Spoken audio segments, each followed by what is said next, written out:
Well, hello, I'm Derek Irvin with Better Together, and today I am with Wayne Priest. And so Wayne is a clinical psychologist. He is a professor of psychology at Anderson, where he leads the department. And at our next Better Together luncheon, Wayne is going to be talking about dealing with anger in your marriage. Such a relevant topic, Wayne. And I know that we see two extremes when it comes to anger in marriage. So on the one hand, we have the folks that want to suppress their anger, and they're the ones that say, oh, I've never been mad, I don't get mad. And then on the other hand, we have the totally opposite end of the spectrum, where we have the person who is just kind of this raging, seething person that's controlled by their anger. And so if you would, maybe start by what you would say to the person who suppresses their anger. Okay.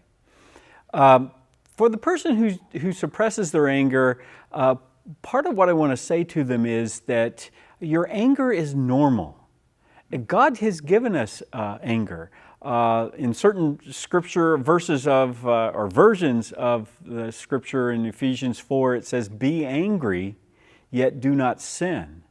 And so I think it's very normal for us to be angry. And so for the person who says they don't have it, or they repress it and everybody else sees it and no one else says anything to them because they're not acknowledging it, I would say to them, this is normal. It's normal to be angry. Right. And almost it's like the absence of anger is an indicator that something's wrong. Exactly. Yeah.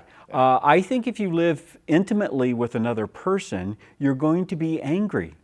You're going to feel hurt. You're going to feel as if they've wronged you in some way, and it's extremely normal. And I think God-given that you will feel angry. And so the first thing I would want to say is, let's admit this. Let's fess up to this. This is in fact the way I am. And it's not a bad thing. It can be a bad thing. It can be very dangerous if you don't admit to it, if you don't fess up to it, if you will. It can sit there and stew and start coming out in ways that you're unaware of. And that would greatly concern me. I would want you to address that. So let's say anger is normal. It's dangerous if we don't deal with it, so let's deal with it.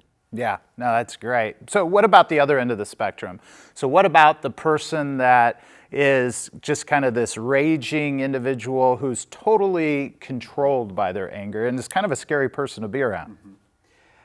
In that case, frequently I think we use the word anger in lots of different ways.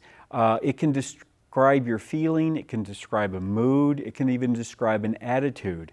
And a lot of times with the person who has what I would call attitudinal anger, they have a history of abuse of some sort, of being wronged repeatedly and not being able to deal with that in any effective way. And so they find themselves, much like I did when I was 22 and got out of the home and was on my own and started looking at myself. It's like, you're an angry kid. You're just an angry kid. Everything about you is angry. And it comes from a history of abuse from my dad and physical abuse. And so we have to say to ourselves, yes, this is my history. And I can't be bringing my history, my past, into my marriage and messing up my relationship with my spouse because of this past history of abuse and all this anger that I have there. And so what I've got to do is I've got to address that past anger and abuse so that it doesn't come into the present and mess up the intimacy that I want to have. I want to love my spouse. I don't want to push them away. Yeah. And you're so right. If you don't deal with that, you will bring it into the marriage relationship. Yes. Yeah. So I'll tell you what, I so look forward to hearing more of what you have to say about how to deal with those issues related to suppressing or being controlled by anger. I know that you're not going to want to miss this next luncheon. It's going to be a great one. I want to invite you to sign up on our website at www.bettertogether.us.